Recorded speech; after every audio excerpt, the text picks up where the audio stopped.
Hello and welcome to the Secret Adventures of Black People. I'm your host, Nicole Hill. Bonjour. Là, il en faut 13 minutes, 13-14 max. Alors, bonjour.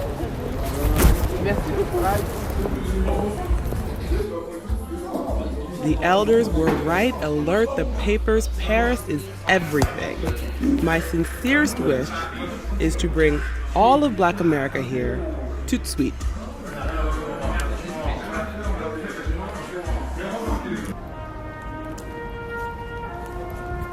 I remember dating this guy in college. He's African, and he said he hated Paris. He was like, everyone he knows hates Paris. It's always stayed with me. I wonder what the city looks like through his eyes, because I don't want to be overly Pollyanna over here, but all I see are lights and music and romance. Is that Pollyanna? Okay, so I'm taking off my rose-colored glasses for a minute to listen to Amelie. She's Black and French, and she tells me about how those two identities showed up over Christmas breaks with her family.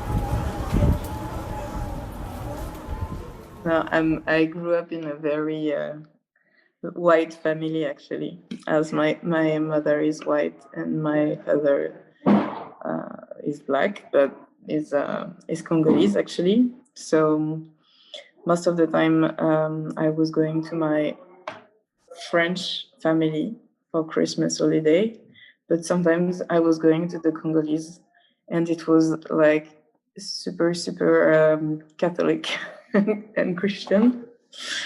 Whereas in my like French and Spanish mother side, it was like super not religious, actually, at all. So there was like these two sides of Christmas for me.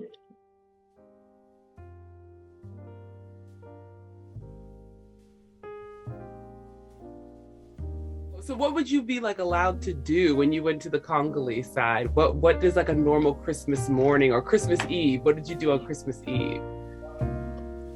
Christmas Eve, actually, it was not on Christmas Eve. It was maybe during like Christmas time that we were going there. So it was more about like food and prayers and food and prayers. And that was fun, but not that fun. It was fun with the cousin, and it was fun with like being together, but it was something super religious. Are you super religious? I'm not, actually. I know, I feel like the French aren't very religious. That seems so strange. But Black French are most of the time. So it's really something different. No, I mean, not all Black French people, but people coming from Africa, like with African culture, they are more into religion.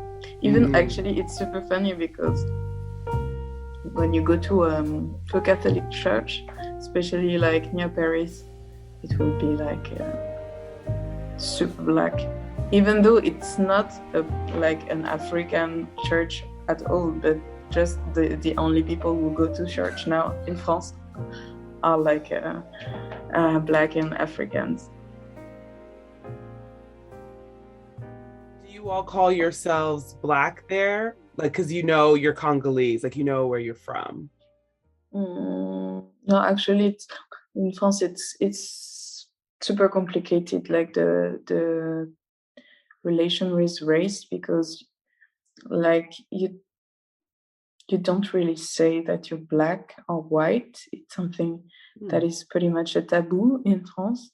It's something that like it's based on a principle of universalism, I would say. Like everyone is equal, and you shouldn't say that you're that or that. You're the same that I am.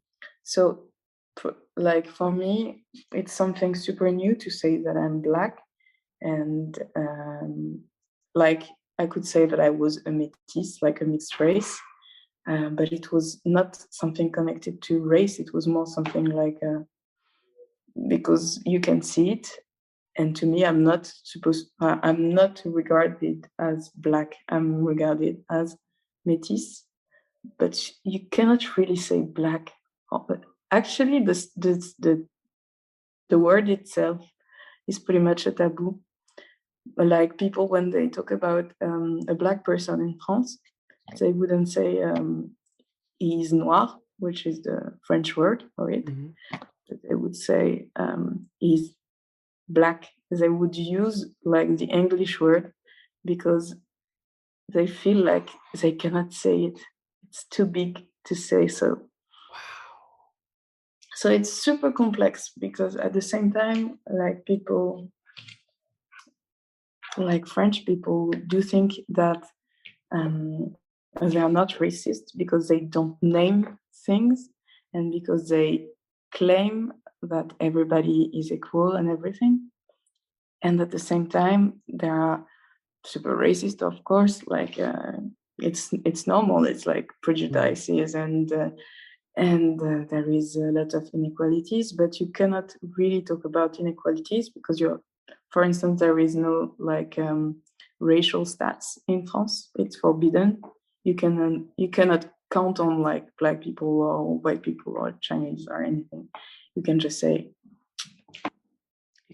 like poor or rich, and you cannot even know if there is a lot of white poor or a black poor.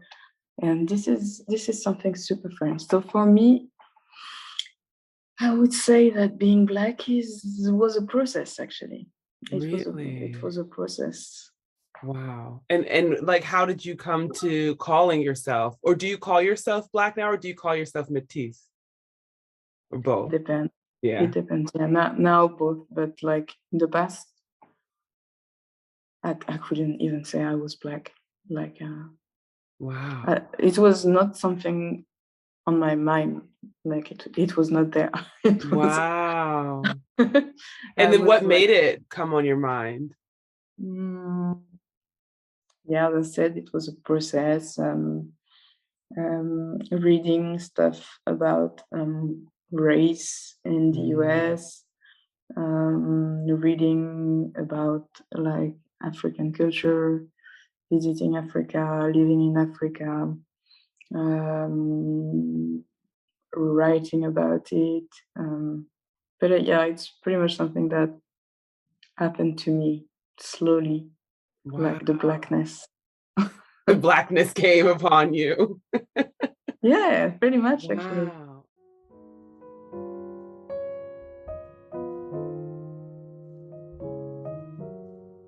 Did you feel black when you were celebrating Christmas with your family, like in the Congolese side?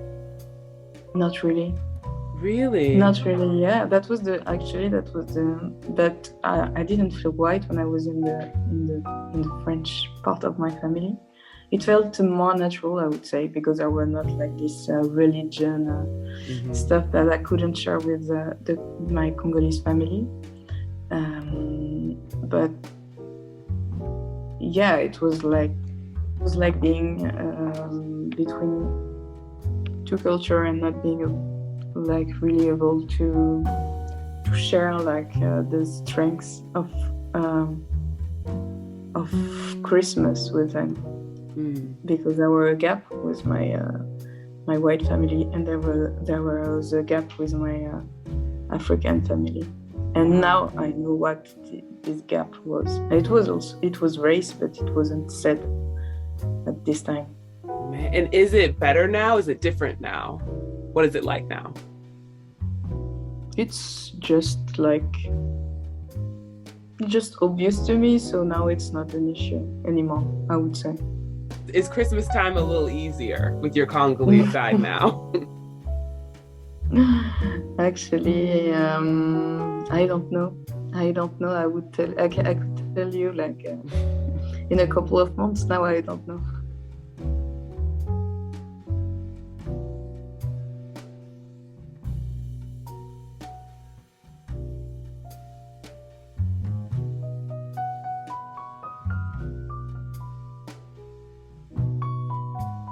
Thank you, Amelie, for sharing your experiences with all of us. To hear a little more of our conversation, you can visit patreon.com and become a supporter to access bonus content and earlier episodes. The Black Adventurers I hope you'll support today run the Teens of Color Abroad program. Their mission is to cultivate the next generation of globally conscious youth of color through full language immersion study experiences abroad. You can find more information about them in the show notes and on the secretadventuresofblackpeople.com website. Thank you to my mom and sister and Alana Nevins for story editing expertise this episode. And thank you to you for listening. If you'd like to stay in touch, just go to the secretadventuresofblackpeople.com for all the show contact information and social media stuff. I'm Nicole Hill, host and producer of the show, and I don't mind a good Christmas prayer, especially if it's in French. See you soon for more stories of Black folks holding it down across space and time.